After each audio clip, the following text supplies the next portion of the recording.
Comic story अड्डा पे आपका स्वागत है। तो आज मैं लेकर आई हूँ राज कॉमिक से। कॉमिक का नाम है पोपो पोला। ये बाकेलाल सीरीज की एक और हंसाने वाली गुदगुदाने वाली एक अच्छी सी कॉमिक है। तो टाइम ना वेस्ट करते हुए आप लोग चैनल को कर लीजिए सब्सक्राइब और हम कॉमिक की तरफ। तो संजय गुप्ता पेश करते हैं पोपो पोला। राज कॉमिक है मेरा जुनून। राज दरबार में सभी सेनापति की टांग खिंचाई का आनंद ले रहे थे। जैसा कि आप सभी जानते हैं, विगत कई वर्षों से महाबेशरम का खिताब राजगुरु भूकाचार्य के पास था, परंतु इस बरस हमारे सेनापति मरकप ने महल की हर दासी से अपनी दुर्गत बनवाकर बेशर्मी के क्षेत्र में एक नया कीर्तिमान रचा है। लुच्चा कहीं का। इसी बात पर बोलो बेशर्मी जिंदाबाद। ही हाय राम, इतनी निर्लज्जता। ही बाके चाचा, अब इस कीर्तिमान तो आप ही ध्वस्त कर सकते हैं। तभी गूंज उठा वहां एक स्वर, ओ भयानक। हा हो ही की सब बंद करना, भूल जाओ सब कुछ। अरे अचानक से भरे दरबार में कहां से प्रकट हो गया मुनिवर? दुर्वासा ऋषि। दुर्वासा कहते हैं मुझे। जबरन पंगे लेकर श्राप देकर हाथी का अंडा बना देने की पूरी आदत है मुझे। खी मेरा दिल कह रहा है यह मोटे के पेट की हवा निकालने आया है। सुन बे राजे की दुम, मैं जहां भी प्रकट हो जाता हूँ वहां के राजा का अंटा गलीफ करके ही जाता हूँ। यहाँ भी मैं तुझे श्राप देने आया हूँ और तू मुझसे बच नहीं सकता। ही मजा आ गया। पर मैं की कसूर कितना? पागल का पैजामा है क्या है बड़ू? मैं बिना कसूर श्राप थोड़े ही दूंगा। तो क्या यहाँ मजाक करने आया था? बच गया भला टगली। ऐसे कैसे बच गया? अभी तो मैं तुझे कसूर करने के लिए मजबूर करूंगा।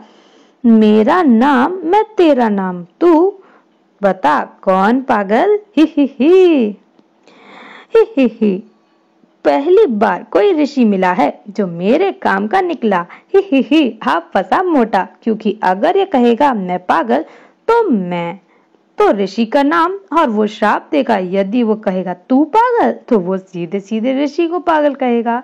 श्राप तो फिर भी मिलेगा। ही विक्रम ने अपनी मोटी बुद्धि से बचाव की तरकीब खोज मारी थी। ही ऋषिवर, जिसका नाम तू है वो पागल। बच गया, खड़ा होशियार है। फिर काफी देर तक ऋषि दुर्वासा विक्रम को फंसाने का प्रयास करता रहा, पर वो दिमाग लगाकर बचता रहा। मगर बस असंस्कारी राजा विक्रम सिंह, अब मुझे क्रोध आ गया। अब मैं तुझे श्राप देने जा रहा हूँ। पर मैंने तो अब तक कोई कसूर ही नहीं किया। मैं कितनी देर से खड़ा खड़ा तुझसे बतिया रहा हूँ। तूने मुझे अब तक आसन ग्रहण करने के लिए नहीं कहा। ये है तेरा कसूर। ऋषिवर, जब से आप आए हैं मेरी बैठक गीली हो गई है। बैठने की बात कहाँ से याद रहती? गीला शिकवा भुलाकर और क्रोध त्याग कृपया आसन ग्रहण करिए। ही अब कोई फायदा नहीं, क्योंकि मैं दे दिया है तुझे श्राप। एक दिन के भीतर तेरी मृत्यु होगी। क्या? ओए बल्ले, ओए शाबा मैया वे शाबा। नहीं साधु महाराज, यह आपने कैसा अनर्थ कर दिया? तुम कौन हो रूपवान सुंदरी? रूपवान सुंदरी? ही अब यह रूप किस कार्य का है मुनि? जिसके लिए यह रूप श्रृंगार था उसे तो आपने एक दिन का मेहमान बना दिया। अब मैं सजूंगी किस सजना के लिए? इनकी मृत्यु के बाद मेरा क्या होगा? ही चिंता क्यों करती हो? हम हैं ना। क्या मतलब? मतलब यह है कि तुम्हारी करुणा विलाप सुनकर हमारा कठोर हृदय मोम की तरह पिघल गया है। क्या मतलब? अरे मतलब तुमने हमारा दिल जीत लिया है। क्या मतलब? मतलब यह कि हमारा दिल दरिया से भी बड़ा है। क्या मतलब? मेरे ही सामने यह बुड्ढा मेरी माताश्री पर डोरे डाल रहा है। मैं तो यह सोच रहा हूँ भतीजे कि मेरे रहते ये क्यों डोरे, मेरे रहते ये कैसे डोरे डाल रहा है? कैसे हो रही इसकी इतनी हिम्मत? आपका मतलब है खूब समझता हूँ। हे सुंदर कन्यासी, आभास देने वाली सुंदर स्त्री, श्राप देना तो हमारी फितरत है। उससे हम कैसे बाज आ जाएं? चोर चोरी से जा सकता है, हेरा फेरी से नहीं। हम अपना श्राप देने की आदत से मजबूर हैं, पर श्राप देने के बाद हम श्राप से मुक्ति पाने का तरीका भी बता देते हैं। ही देखा हमारी दरिया दिली, हम बहुत ही महान दयालु श्रेणी प्राणी के हैं। हा हा हा। आग लगे ऐसी दरिया दिली और महानता को। हे बादाम जैसी आंखों वाली रूपसी, सुनो, अगर कोई सोने के बाद और जागने से पहले जाकर ओला ओला जल ले आए तो उस जल से स्नान करके तेरा सुहाग बच सकता है। ओह, कितना आसान सा उपाय बताया है, हमारी अच्छाई का जवाब नहीं। पाजी बदमाश साधु का बच्चा उपाय बता रहा है या उल्लू बना रहा है? मैं इसकी खोपड़ी में घुमड़ बना दूंगा। और बाके चाचा, आप मुझे रोकने का प्रयास मत करना। मैं क्यों पैरों में कुल्हाड़ी मारने लगा? जा पंगे ले, तू भी श्राप भुगत ताकि मेरा रास्ता पूरी तरह साफ हो जाए। पर इससे पहले कि कोई कुछ कर पाता, साधु महोदय दुगड़ी हो गए।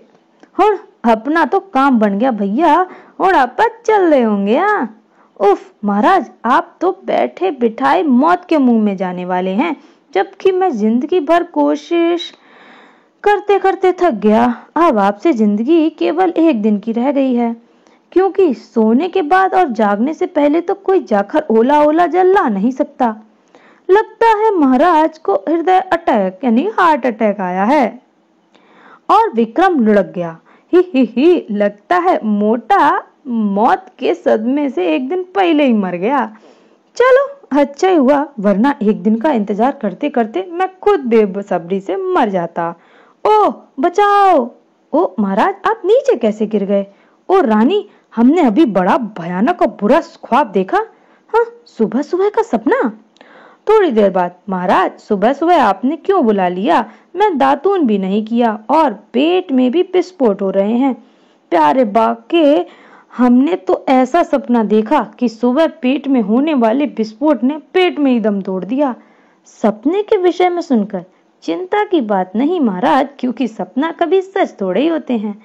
अब तेरी की ऐसे सपने मैं रोज देखता हूँ। अब मोटा भी ऐसे सपने देखने लगा। ही पर मेरी ऐसी किस्मत कहाँ कि यह सपना सच हो जाए, वरना मोटे तू तो अब तक 10-12 हजार बार मर चुका होता। सत्य कहा तुमने बाके, अब सपना कभी सच नहीं हो सकता, क्योंकि सपने में हमने देखा कि तुम हमारी मृत्यु की कल्पना करके प्रसन्न हो रहे थे। क्या सपने में मेरी असली रूप देखा मोटे ने? चाहे कुछ भी हो जाए, पर यह कभी सच नहीं हो सकता कि मेरा बाकू मेरी मृत्यु की कल्पना करे, क्योंकि मेरा बाकू तो हमेशा मेरी जान बचाने के लिए मौत से लड़ता आया है। प्यारे बाके, दे दे पुच्ची। बापू, सुबह सुबह आपका छिचोरापन शुरू हो गया? ही नहीं पुत्र, वो तो बस ऐसे ही प्यारे बाके पर प्यार उमड़ आया था। उफ, बचा लिया सपोले ने, वरना मोटे की बदबूदार पुच्ची से तो मुझे बेहोशी हो जाना था। मोटे ने मुंह तक नहीं धुआ सुबह सुबह।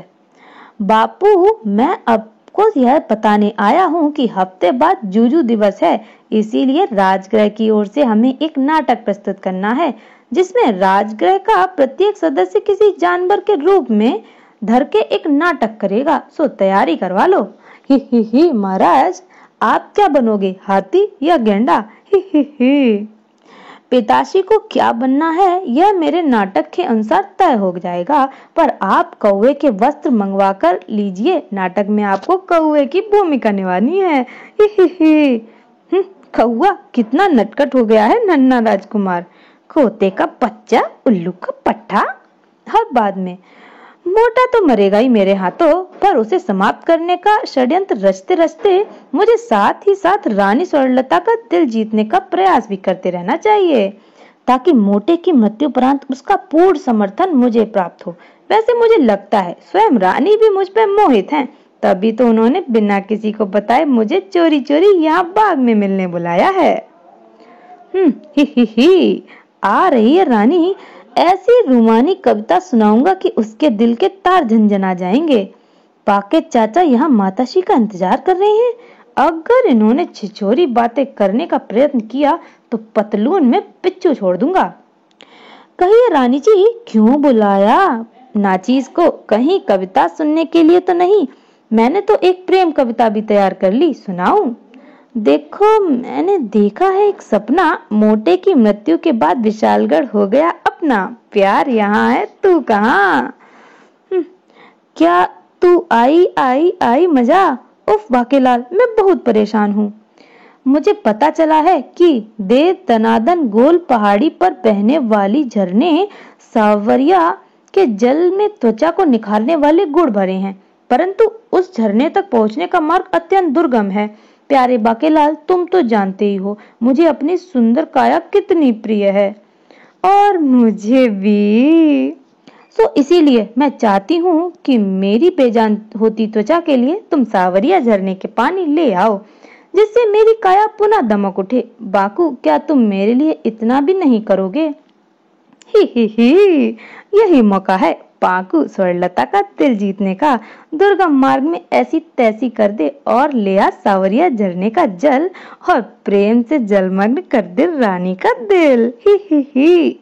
आपके लिए तो बाके अपनी जान भी दे सकता है जानी, फिर चीज क्या है पानी। ओह क्या सच बाकेलाल, तुम इतने अच्छे हो, पर तुम किसी को इसका जिक्र ना करना।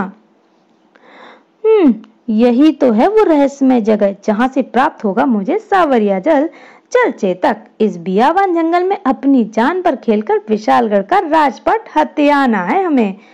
स्वामी, क्यों भूल जाते हो कि मैं घोड़ा हूँ, गधा नहीं, और बियावान जंगल में जाए मेरा खुर। अबे गधे, यह क्या किया? उफ, ठीक समय पर यह लता कहाँ से आ गई, वरना दलदल ले जाता मुझे। दलदल से बचने का एक ही रास्ता है, पेड़ पर चढ़ जाऊं। जैसे ही बाके टहनी पर पहुंचा, फूफा रूह फना हो गई उसकी। जिसे मैं वृक्ष की लता समझ रहा था, वो तो इस भीमकाय दानव की पूंछ निकली। भोजन, ही कितने अरसे के बाद मुझे शिकार हाथ लगा है। दानव मुच्छड़ मुछंदर के हाँ, है तो सीकड़ी साही, पर भोजन तो है। सत्यानाश चाय रानी का, अपनी काया निखारने के चक्कर में दानव का ग्रास बनवा दिया मुझे। संसार के सारे मुच्छड़ मनहूस हैं मेरे लिए। दानव के बच्चे, ये ले। नाक में तिनका मत कर। लो आग छू। सत्यानाश हो, अब दलदल में ही मेरी मौत लिखी है। फिर से दलदल में। दलदल से तो बच गया, पर कोटर के अंदर तो मौत पक्की है। ओह, ताज के पृथक होने से बावरी का जादू टूट गया। ये क्या? ओह, बहुत बहुत धन्यवाद युवक। मेरा नाम साबरी है और मेरी बहन बाबरी अक्सर मेरी पत्थर का खेल खेलते हैं। जब मैं पत्थर में बदली हुई थी तो उसने जादू की शक्ति को काटने वाला ताज मेरे मस्तिष्क पर रख दिया, जिसके कारण मैं अपनी किसी भी शक्ति का प्रयोग नहीं कर पा रही थी। पर तुम्हारे कारण मैं अब मुक्ति पा चुकी हूँ। आभार कैसे प्रकट करूँ तुम्हारा? अरे आभार जैसी क्या बात है, मैं तो सावरिया जल की तलाश में यहाँ आया था, सोचा यह नेक काम भी करता चलूं।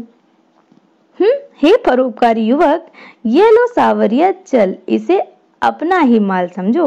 वो हमारा, अब तो रानी पट्टी समझो। वाह, परी ने मुझे दलदल के इलाके से बाहर भेज दिया।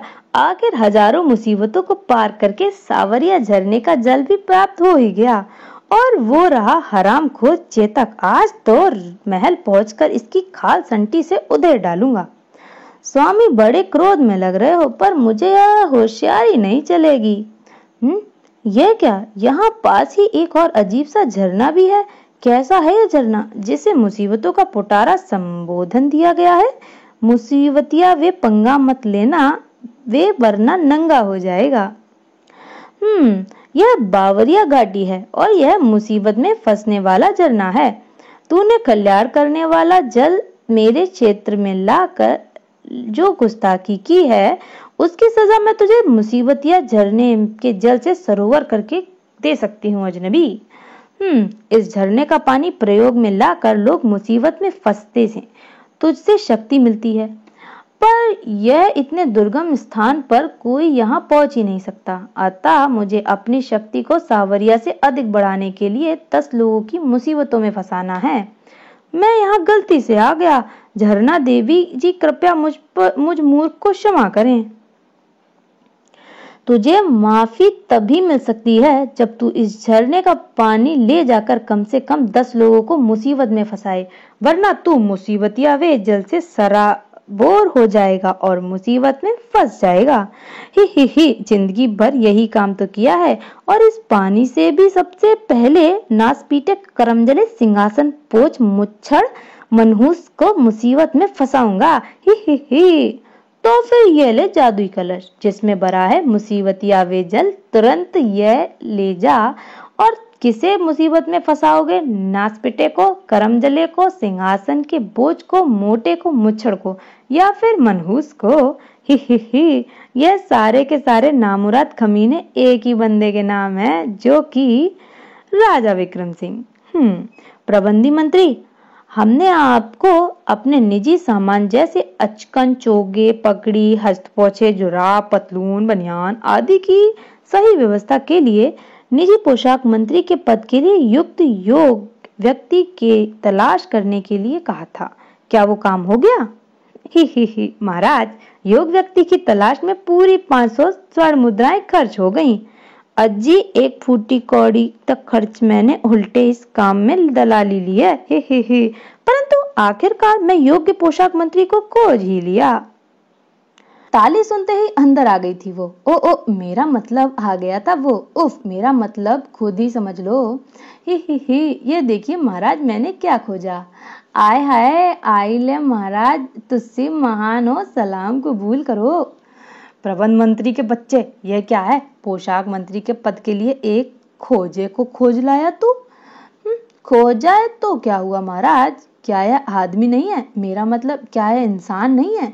विशालगढ़ में यह भेदभाव मुझसे बर्दाश्त नहीं होगा। आपको इसे नियुक्ति देनी होगी, क्योंकि मैं यह पद दिलवाने के लिए इसे मोटी रकम गटक चुका हूँ। ही आइले महाराज के साथ मैं ही दरबार का मनोरंजन भी मुफ्त में करूंगा। वो बात नहीं है। पिछली बार भी हमने एक खोजे को निजी अंगरक्षक नियुक्त किया था। वो मध्य प्रदेश के राजा सनकी सिंह का गुप्तचर निकला। यह भी वेश बदले कोई अपराधी तो नहीं? ही हो सकता है, क्योंकि मेरी बीवी के भाई के बेटे के दादा की बेटी के ननद के भाई इसे वर्षों से जानते हैं। अहिले महाराज, मैं अपराधी नहीं, यह अपराध हर बार करता हूँ। आदमी हूँ, आदमी से प्यार करता हूँ। बड़े तीस मार खा, परंतु इस प्यार भरी चापलूसी से मैं निपटने वाला नहीं हूँ। इन वस्त्रों और खालों की व्यवस्था करो, सही काम होने पर ही नियुक्ति मिलेगी।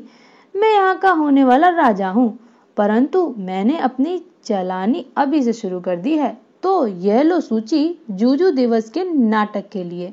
जैसी आपकी आज्ञा छोटे महाराज। शायद भाग्य में कुंवारा ही मरना लिखा है, कोई भी सुंदरी ही नहीं।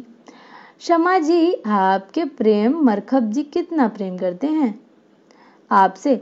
आपकी इस झलक पाने के लिए सेनापति सारा काम छोड़कर दिन भर ऐसी उल्लुओं की तरह तड़पते रहते हैं। हाँ, तड़पता तो दिन भर राजपाल का बच्चा भी है, तो क्या मैं उससे भी प्रेम कर लूं? तभी तेरी हिम्मत कैसी हुई मेरी चुनरी दबोचने की? शमा जी, आपकी चुनरी यहाँ उभरी हुई कील में फंसी थी। आपने मुफ्त में ही बेकसूर सेनापति की इज्जत भाजी कर डाली। क्या? क्षमा करो, क्षमा कीजिए सेनापति जी, जरा भ्रम हो गया। कोई बात नहीं, मेरी बात तो सुनिए। इधर आ पहुंचा था बाकेलाल। महारानी जी, यह रहा आपके सौंदर्य पे 4 चांद लगाने वाला सावरिये झरने का जादुई जल। ओह, मैं जानती थी यह कठिन काम तू ही पूरा कर सकते हो, परंतु हमारे दूसरे हाथ में कैसा कलश है? ओह, इस कलश में भी कल्याणकारी जल भरा है, जिसे नहाने पर महाराज, भतीजा, मोहक, सेनापति, महामंत्री, प्रबंध मंत्री, नरा मंत्री, राजवैद्य आदि सबका कल्याण होगा। ओह, इतने से जल से भला इतने लोगों का स्नान कैसे संभव है? इस कलश में बहुत जल भरा है, गागर में सागर है। महारानी जी, 20 कलश भी कम पड़ेंगे। जाड़े का पूरा महीना बिना नहाए ही निकल सकता है। मोटे ने गुर और रात को आज मैं कहती हूँ नीचे जाइए, कर रगड़ कर नहाने के पश्चात ही मेरे पास आइएगा। ही कल सुबह सावरिया जल से स्नान करते ही मेरी काया दमक उठेगी। ही कल मुसीबतिया जल से नहाते ही मेरे सभी शत्रुओं का काम तमाम हो जाएगा। फिर अगले दिन ही बाके तबीयत हरी हो गई। 25 कलश पानी से नहाकर रोम रोम खिल गया। जी चाह रहा हूँ और नहाऊं। ही मुझे तो 2 लोटे पानी में नहाकर मजा आ गया। ही बाके लाल, तुमने स्नान का ऐसा प्रबंध किया कि प्रबंध मंत्री भी तुम्हारा मुरीद हो गया। ही बाके लाल, तुम हम सबका कितना ध्यान रखते हो। हमने एक झप्पी में तुम्हारी लेकर रहूंगा और पप्पी भी। हाँ, झप्पियां पप्पियां पाले और अखियां पे पेंच डाले। आइले महाराज आए। हाय नहाया, मजा तो मुझे भी आया। बाकेलाल जी को मैं भी दूंगा एक झप्पी, साथ में एक पप्पी। झप्पियां पालो बेटा, मौत तुम सबकी पप्पी लेने आ रही है।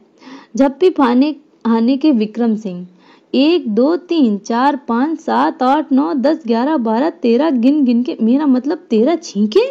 महाराज आपकी 13 छींके मारी, यह अंकुश अशुभ, यह अशुभ अंक। आपको एक छींक और मारनी होगी, तभी अपशगुन टलेगा। परंतु शकुन, अपशगुन मंत्री, मेरी छींके तो बंद हो चुकी हैं, मुझे और छींक नहीं आ रही। ही महाराज, मैं हूं ना। मैं अभी आपकी नाक में उंगली करता हूँ। उंगली करने से हमेशा दक्ष रहता हूँ। आछी।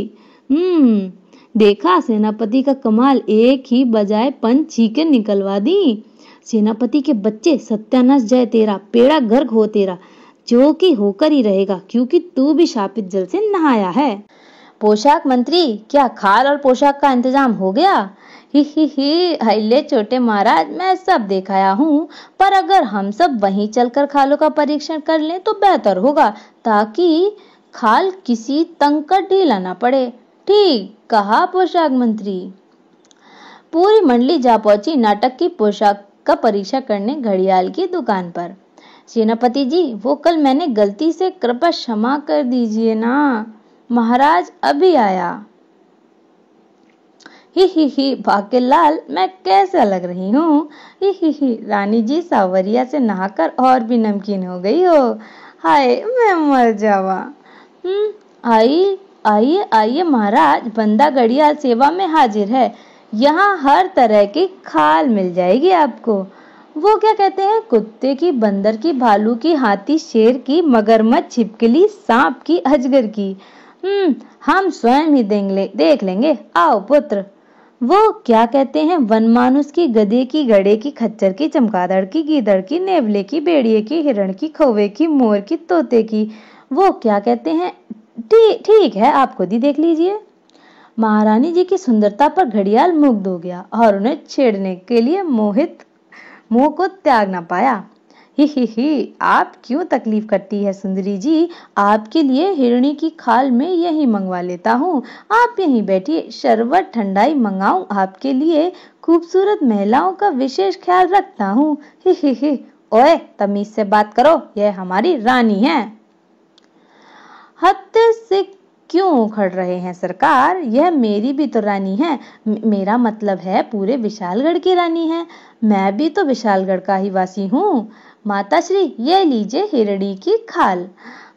अदला बदली कक्ष में जाकर जांच लीजिए कि नाप सही बैठ रहा है या नहीं। आप पर बुरी नजर डालने वाले कौवों की दुम में धागा मैं बांधूंगा।